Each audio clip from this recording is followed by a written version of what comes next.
নমস্কার, সাবনাভিক নিউজ নেটওয়ার্কে স্বাগত। অমুক কম্পিটিশনে আপনি প্রথম স্থান অধিকার করেছেন, আপনার জন্য রয়েছে আকর্ষণীয় পুরস্কার। তমুক লটারিতে আপনি 50,000 টাকা পেয়েছেন। আমাদের মুঠোফোনে হামেশাই এ ধরনের মেসেজ আসতে থাকে।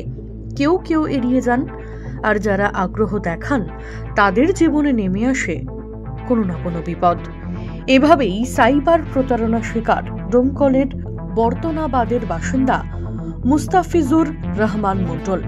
প্রথম পুরস্কার বিজেতা বলে তাকে প্রায় 2 লক্ষ টাকা এবং 5 আনা সোনার আংটির টোপ দেওয়া হয়। প্রতারকদের ফাঁদে পড়ে নগদ টাকা খোয়ালেন প্রতিবন্ধী।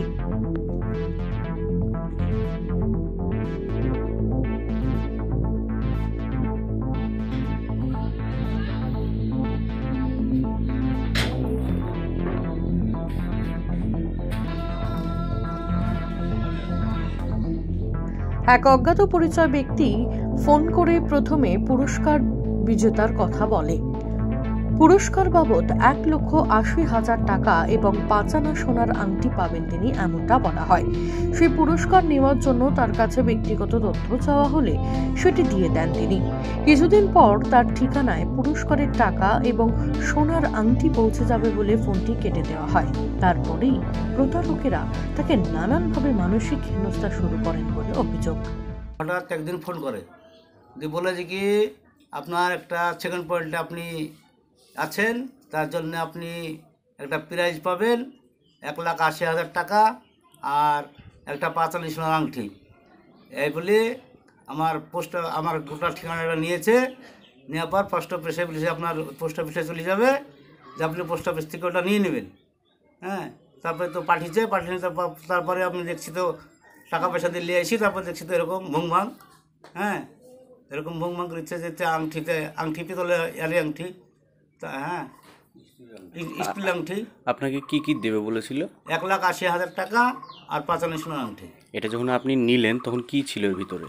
এর ভিতরে আপনার একটা কাগজে খালি আপনার একটা ফোন নম্বর ছিল আর আপনার একটা আংটি ছিল। আর কিসের আংটিটা? টিনের একটা আংটি ছিল। এর জন্য আপনাকে কোনো টাকা দিতে হয়েছে? হ্যাঁ, আমাকে টাকা দিতে হয়েছে। ক টাকা নিয়েছে? আপনার 1,600 টাকা নিয়েছে। 1,575 টাকা। কে নিয়েছে? পোস্ট অফিসে। এটা কি ঘটনা মনে হচ্ছে আপনার? এটা কি ধরনের জিনিস? এটা আমার মনে হচ্ছে যে একটা চিটফান্ড চিটিং করেছে আমার সঙ্গে। আমি লোভে পড়ে নিয়েছি, বলেছি, সব ঠিকানা দিয়েছি। তারপর দেখছি চিটফান্ডে চিটফান্ড নেওয়ার পর দেখছি তো চিটফান্ড এতে পড়ে গেছি, কিছু নাই, ফাঁকা। আপনি কি তাদেরকে ফোন করেছিলেন যে? হ্যাঁ, আমি তাদেরকে ফোন করেছিলাম। ফোন করার পর তারপর বলে যে হ্যাঁ দেখেন ওর মধ্যে আছে, তারপরে একটা পিনকোড দেওয়া আছে, দেখেন ওই নম্বরটা আছে, ওই নম্বরটা দেখবেন, দিয়ে তারপরে আবার পাবেন। দিয়ে তারপরে ওটা গেছে কিনা ওটা চেক করলাম। চেক করার পর বলছে যে আবার আপনাকে 8 দিন পর আবার অরিজিনালটা পাঠাবো, এ বলে আমাকে আবার থামিয়ে রেখেছে। এটা আপনি কি কোনো জায়গায় কোনো অভিযোগ করেছেন, থানায় বা কোথাও? আমি থানায় অভিযোগ করিনি, করব। আমি বাইরে ছিলাম, বাড়িতে ছিলাম না। আমি ওর জন্য অভিযোগ কালকে করব। ঘটনার খবর পেয়ে শুক্রবার ভিন রাজ্য থেকে বাড়ি ফেরেন মুস্তাফিজুর। তারপর তার সন্দেহ হলে পরিচিত কয়েকজনকে বিষয়টি জানান। তারা বিষয়টি দেখে এটিকে এক ধরনের স্ক্যাম বা প্রতারণা বলে জানায়। তৎক্ষণাৎ মানসিকভাবে ভয় পেয়ে কার্যত ভেঙে পড়েন মুস্তাফিজুর সহ গোটা পরিবার। অন্যদিকে প্রতারণার শিকার হয়ে শনিবারই ডোমকল থানায় লিখিত অভিযোগ দায়ের করেছেন মুস্তাফিজুর। গণেশ সাহা, সাবনাভিক নিউজ, মুর্শিদাবাদ। সমস্ত খবরের আপডেট জানতে লাইক করে সাবস্ক্রাইব করুন সাবনাভিক নিউজ।